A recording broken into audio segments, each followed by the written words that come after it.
नमस्कार, मी Rajratna Jondhale. Top news मराठीमध्ये आपलं स्वागत. केंद्रीय गृहमंत्री अमित शहा यांनी आज रायगडामध्ये जात छत्रपती शिवाजी महाराज यांच्या पुण्यतिथी निमित्त त्यांना अभिवादन केलं आणि त्यानंतर अभिवादन सभेचं सुद्धा आयोजन करण्यात आलेलं होतं. परंतु त्या अभिवादन सभेला राज्याचे मुख्यमंत्री देवेंद्र फडणवीस, दोन्ही उपमुख्यमंत्री अजित पवार, त्याचबरोबर एकनाथ शिंदे सुद्धा उपस्थित होते. त्याचबरोबर सातारचे खासदार उदयनराजे भोसले हे सुद्धा एकंदरीत उपस्थित असल्याचं पाहायला मिळालं. परंतु सध्या जी चर्चेचा विषय आहे तो म्हणजे ज्या रायगड जिल्ह्याच्या पालकमंत्री पदावरून वाद सुरू आहे, त्याच रायगड जिल्ह्यात मध्ये जर पाहिलं तर राष्ट्रवादी काँग्रेसचं महत्त्वाचं नेतृत्व असणारे प्रदेशाध्यक्ष सुनील तटकरे यांच्या निवासस्थानी जात जवळपास 45 मिनिटं सुनील तटकरे यांनी गृहमंत्री अमित शहा यांच्याशी चर्चा केल्याचं सुद्धा पाहायला मिळालं आणि त्याचबरोबर त्यांच्या घरी स्नेहभोजनाचा आनंद सुद्धा घेतलेला आहे. आणि त्याच अनुषंगानं राजकीय वर्तुळात चर्चा सुरू झालेली आहे की पालकमंत्री पदाचा अर्थात रायगडच्या पालकमंत्री पदाचा वाद सुटणार का. आणि ही चर्चा करण्यासाठी माझ्यासोबत या चर्चेमध्ये सहभागी आहे माझा सहकारी संकेत देशपांडे. संकेत, आज छत्रपती शिवाजी महाराज यांच्या पुण्यतिथीचा सोहळा अर्थात जर पाहिलं तर अभिवादन सभा आयोजन करण्यात आलेलं होतं आणि थेटपणे केंद्रीय गृहमंत्री अमित शहा या अभिवादन सभेला आल्याचं पाहायला मिळालं.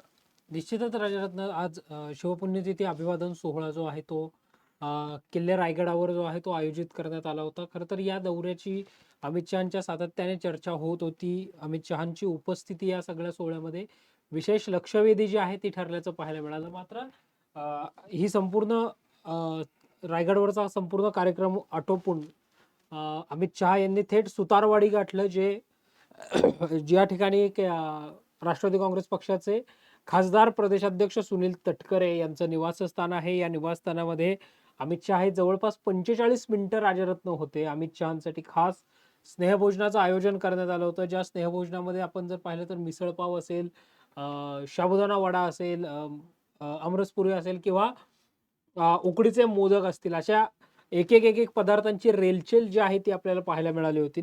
अर्थातच या सगळ्यामध्ये राजरत्न जरी सुनील तटकरे म्हटले की 45 मिनिटं अमित शहा यांच्यासोबत केवळ कौटुंबिक भेट झाली, याच्यामध्ये पालकमंत्री पदाचा कुठलीही चर्चा जी आहे ती राजरत्न झाल्याचं पाहायला मिळालं नाही. मात्र दुसऱ्या बाजूला भरत गोगावले यांची अनुपस्थिती आणि या सगळ्यावर अर्थातच हे अमित शहा असतील किंवा सुनीलराव तटकरे असतील, हे अर्थात मुरब्बी राजकारणी आहेत.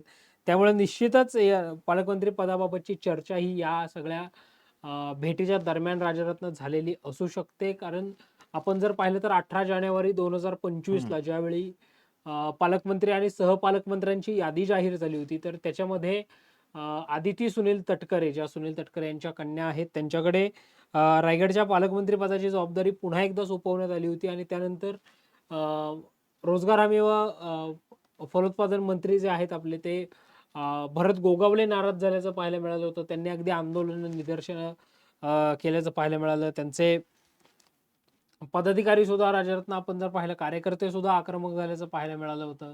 आणि त्यानंतर राज्याच्या मुख्यमंत्र्यांनी त्या सगळ्या नियुक्तीला रायगड आणि नाशिकच्या पालकमंत्री पदाला स्थगिती सुद्धा राजरत्न दिली होती. आणि त्यानंतर अजूनही ते पालकमंत्री पदाचं भिजत घोंगडं असल्याचं आपल्याला पाहायला मिळतं.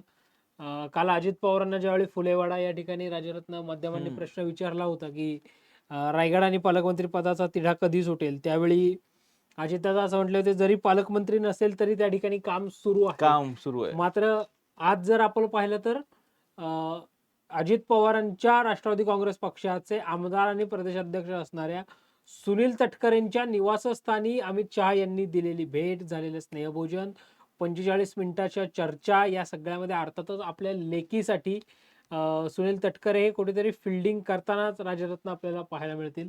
ते जसं म्हटले आहे की श्रमलेल्या बापासाठी लेक बुलुंद कहाणी, तसं आता इथे वडील कुठेतरी मुलीसाठी फिल्डिंग करताना आपल्याला पाहायला मिळतील. आणि त्यामुळे कुठेतरी रायगडच्या पालकमंत्री पदाच्या अनुषंगाने या भेटीमध्ये चर्चा झाली का, असे अनेक तर्कवितर्क राजरत्न लढवले जातात. संकेत, आज जर पाहिलं तर आजच्या भाषणामध्ये जर पाहिलं तर आज आपण पाहतो की पालकमंत्री पदाच्या वादाविषयी आपण चर्चा करतोय. ज्यावेळेस आदिती तटकरे यांना पालकमंत्री पद देण्यात आलं, त्यानंतर भरत गोगावलेंची मोठी नाराजी होती.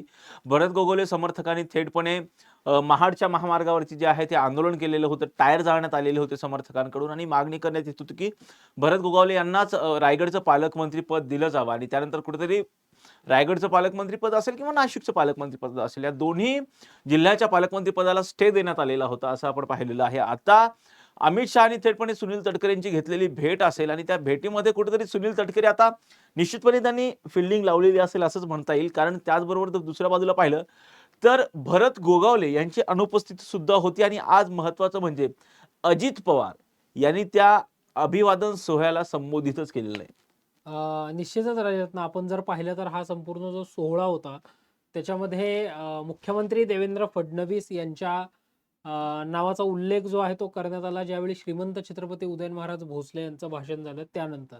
मात्र देवेंद्र फडणवीसांनी इशारा केला एकनाथ शिंदेकडे, अमित शहाच्या शेजारीच बसलेले एकनाथ शिंदे राजरत्न, त्या अमित शहानी सुद्धा इशारा केला आणि त्यानंतर एकनाथ शिंदे यांचं त्या ठिकाणी भाषण झालं. मात्र एकनाथ शिंदेच्या भाषणानंतर थेटपणे देवेंद्र फडणवीस यांचं भाषण झालं. खरं तर अशी अटकळ मानली जात होती की उदयन महाराज भोसले, त्यानंतर एकनाथ शिंदे आणि त्यानंतर अजित पवार, देवेंद्र फडणवीस, अमित शहा असं प्रोटोकॉल नुसार साधारणतः यादीमध्ये नावं असावीत. मात्र एकनाथ शिंदेंना मुख्यमंत्र्यांनी आग्रह केल्यानंतर एकनाथ शिंदेचं झालेलं राजरत्न भाषण आणि त्यानंतर थेट देवेंद्र फडणवीसांचं नाव, त्यानंतर राज्याच्या मुख्यमंत्र्यांचं भाषण झालं की गेस्ट अतिथी म्हणून अमित शहा यांचं शेवटी भाषण झालं. त्या कार्यक्रमाचं सुधीर थोरात यांनी आभार प्रदर्शन केलं आणि तो कार्यक्रम जो आहे तो राजरत्न त्या ठिकाणी संपला. त्यामुळे अर्थातच अजित पवार यांना मात्र संबोधन करण्याची संधी जी आहे ती मिळाली नाही. मग याच्यामध्ये प्रोटोकॉलनुसार नावं ठरत असताना या अनुषंगाने सगळी चर्चा झाली होती का ऐन वेळेला आम्ही एकनाथ शिंदेना दिलेली संधी, त्यामुळे कुठेतरी मागच्या अनेक दिवसांपासून जी काही देवेंद्र फडणवीस आणि एकनाथ शिंदेमध्ये कोल्ड वॉर कुठेतरी सुरू आहे, अशा ज्या काही चर्चा बातम्या माध्यमांमधून, समाज माध्यमांमधून प्रसारित होत असतात, त्याला कुठेतरी शह देण्याचा हा सगळा प्रयत्न होता का, असं देखील आता राजकीय वर्तुळामध्ये बोललं जात आहे राजरत्न. संकेत आपण बघतोय की आता काय म्हणायचं, थेटपणे केंद्रीय गृहमंत्री थेटपणे आता रायगडावरती येऊन छत्रपती शिवाजी महाराज यांच्या पुण्यतिथीनिमित्त त्यांना अभिवादन केलेलं आहे.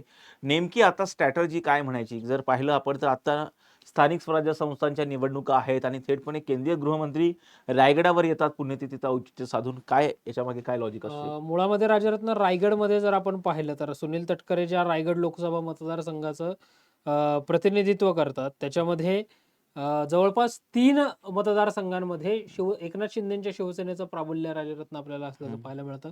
ज्याच्यामध्ये अलिबागमधून महेंद्र दळवी आमदार आहेत, महाडमधनं स्वतः भरत गोगावले आमदार आहेत आणि दापोलीमधनं योगेश कदम हे आमदार आहेत. आता जो पेनचा मतदारसंघ आहे त्याच्यामध्ये रविशेठ ठाकूर हे भारतीय जनता पक्षाचे आमदार आहेत आणि केवळ राजरत्न श्रीवर्धनचा जो मतदारसंघ आहे या श्रीवर्धनच्या मतदारसंघामध्ये आदिती तटकरे या राष्ट्रवादी काँग्रेस पक्षाच्या राजरत्न आमदार असल्याचं पाहायला मिळतं. जो 6वा गुहागरचा मतदारसंघ आहे तिथे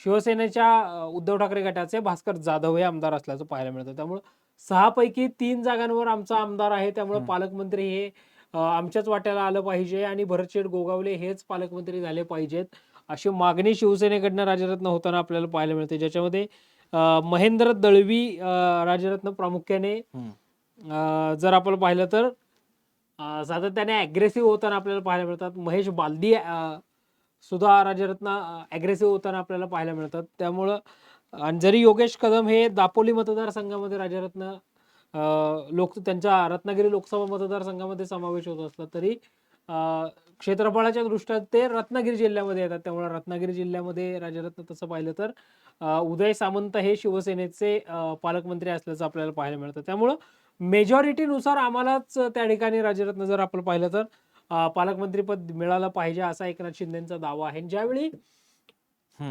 पालकमंत्री पदाची घोषणा राजरत्न झाली होती त्यावेळी आदिती तटकरेंची प्रतिक्रिया फार बोलकी होती की आम्ही भरतशेठ गोगावले यांना सुद्धा विचारात घेऊनच निर्णय घेऊ. मात्र त्यानंतर झालेले वाद, पुणे महाड महामार्गावर केलेली आंदोलनं या सगळ्यानंतर त्या पालकमंत्री पदाला दिले स्थगिती, अजूनही पालकमंत्री नसणं. तर आजच्या भेटीनंतर कुठेतरी हे सगळी जी यंत्रणा आहे राजरत्न ती कुठेतरी अधिक तीव्रतेने काम करताना आपल्याला पाहायला मिळेल. आणि भरत गोगावले की आदिती तटकरे याचा निर्णय मात्र दिल्लीतून होईल असंच आजच्या भेटीच्या निमित्तानं दिसतंय राजरत्न. संकेत आपण बघतोय की भरत गोगावले 3 टर्म आमदार आहेत अर्थात, आणि त्यामुळे कुठेतरी भरत गोगावले सिनियर सुद्धा नेते आहेत. त्यामुळे शिंदेच्या शिवसेनेची मागणी आहे की रायगडचं पालकमंत्रीपद हे भरत गोगावले यांनाच मिळावं. स्वतः जर पाहिलं काही दिवसांपूर्वी जे पाणी पुरवठा मंत्री आहेत गुलाबराव पाटील यांनी सुद्धा वक्तव्य केलेलं होतं.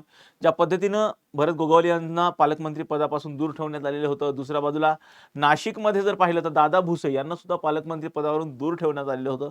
त्यामुळे शिंदेच्या नेत्यांमध्ये कुठेतरी या पालकमंत्री पदावरून नाराजी आहेच आहे, परंतु शिंदे सुद्धा त्यांचे काही निर्णय बदलले गेल्यामुळे नाराज आहेत असं आपल्याला सातत्याने पाहायला मिळालेलं आहे. आणि आज जर पाहिलं तर जाहीर अभिवादन सभेमध्ये थेटपणे देवेंद्र फडणवीसांनी एकनाथ शिंदेकडे पाहून इशारा करणं, कारण जर आपण पाहिलं तर अमित शहा येतात, थेटपणे रायगडमध्ये येतात, छत्रपती शिवरायांना अभिवादन सुद्धा करतात. आणि जर पाहिलं तर थेटपणे ज्या पालकमंत्री पदावरून वाद सुरू आहे ज्या रायगडच्या आधी पालकमंत्री होत्या त्या आदिती तटकरे यांचे जे वडील आहेत सुनील तटकरे, जे की खासदार आहेत आणि राष्ट्रवादी काँग्रेस अजित पवार गटाचे महाराष्ट्राचे प्रदेशाध्यक्ष सुद्धा आहेत, त्यांच्या घरी जाऊन स्नेहभोजनाचा आनंद घेतात. जवळपास त्यांच्यामध्ये 45 मिनिटे चर्चा झालेली आहे अशी माहिती सुद्धा आहे. अशा वेळी शिंदेचे आमदार, शिंदे व्यासपीठावरती आहेत, अभिवादन सभेच्या व्यासपीठावरती आहेत. अशा वेळी शिंदेचे महत्त्वाचे जे आमदार म्हणून ओळखले जातात, ज्यांनी शिंदेनी ज्यावेळेस शिवसेनेमध्ये बंड केलं त्यावेळेस एकनाथ शिंदेच्या पाठीशी ठामपणे उभे राहिले, ते भरत गोगावले. कुठेतरी शिंदे त्यावेळी राजरत्न प्रतोद पदाची जबाबदारी मुख्य प्रतोद म्हणून भरत गोगावलेंकडे प्रतोद होती. पदाची सुद्धा जबाबदारी देण्यात आलेली होती. जवळपास त्यांना एकनाथ शिंदेनी मुख्यमंत्री पद स्वीकारल्याच्या नंतर जवळपास 2.5 वर्षाच्या कालखंडामध्ये ते स्वतःचा कोट शिवून रेडी होते की मला पण मंत्रीपद मिळेल. मंत्रिपदाची शपथ घेण्यासाठी ते उत्सुक होते, परंतु त्यांना पहिल्या टर्ममध्ये एकनाथ शिंदेच्या मुख्यमंत्री पदाच्या टर्ममध्ये त्यांना संधीच मिळाली नाही. परंतु आता ज्यावेळेस देवेंद्र फडणवीसांनी शपथ घेतली त्यानंतर त्यांना मंत्रिपदाची संधी मिळाली, परंतु त्याचबरोबर ते पालकमंत्री पदासाठी प्रचंड आग्रही आहेत. थेटपणे आता कुठेतरी भरत गोगावले यांची नाराजी टाळण्यासाठी देवेंद्र फडणवीसांनी कुठेतरी एकनाथ शिंदेला भाषणासाठी कुठेतरी पाचारण करायला लावलं असं म्हणता येईल का? निश्चितच अर्थात राजरत्न हा सगळा सरकारी कार्यक्रम, शासकीय कार्यक्रम होता. त्यामुळं माध्यमांमध्ये किंवा सातत्याने केली जाणारी चर्चा जी काही आहे की अगदी आपत्ती व्यवस्थापन समितीतूनही एकनाथ शिंदेंना डावलणं, नंतर एंट्री देणं, किंवा जर आपण पाहिलं राजरत्न तर अनेक निर्णयांना अगदी एकनाथ शिंदेचा ड्रीम प्रोजेक्ट असणाऱ्या महाबळेश्वर मधल्या एका जलपर्यटन प्रकल्पाला वन खात्यानं दिलेली देताना हरकत प्रमाणपत्रच नाही म्हणत परवानगी नाकारणं, या सगळ्यामुळं कुठेतरी एकनाथ शिंदेच्या नाराजीच्या चर्चा सातत्याने उफाळून येत असताना पाहायला मिळतात.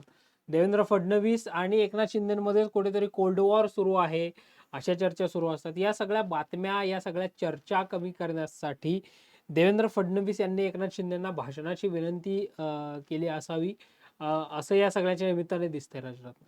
निश्चितपणे संकेत, जर आता या अभिवादन सभा तर झालेली आहे, परंतु रायगडच्या पालकमंत्री पदाचा वाद कधी सुटतो हे पाहणं महत्त्वाचं असणार आहे. खरंच केंद्रीय गृहमंत्री अमित शहा यांच्यासोबत सुनील तटकरे असतील किंवा अजित पवार यांनी काही रायगडच्या पालकमंत्री पदावरून चर्चा केलेली आहे का? एकनाथ शिंदे यांच्यासोबतही काही रायगडच्या पालकमंत्री पदावरून काही बोलणं झालेलं आहे का? आणि रायगडच्या पालकमंत्री पदाचा वाद नेमका कधी सुटतो आणि थेटपणे जनतेचे प्रश्न रायगडच्या कधी एकंदरीत मार्गी लागतात ते पाहणं महत्त्वाचं असणार आहे. आणि या प्रत्येक घटनेचे अपडेट आपण टॉप न्यूज मराठीच्या माध्यमातून आपल्या प्रेक्षकांपर्यंत पोहोचवणारच आहोत. यासाठीच तुम्ही पाहत राहा टॉप न्यूज मराठी, आपला महाराष्ट्र, आपली बातमी.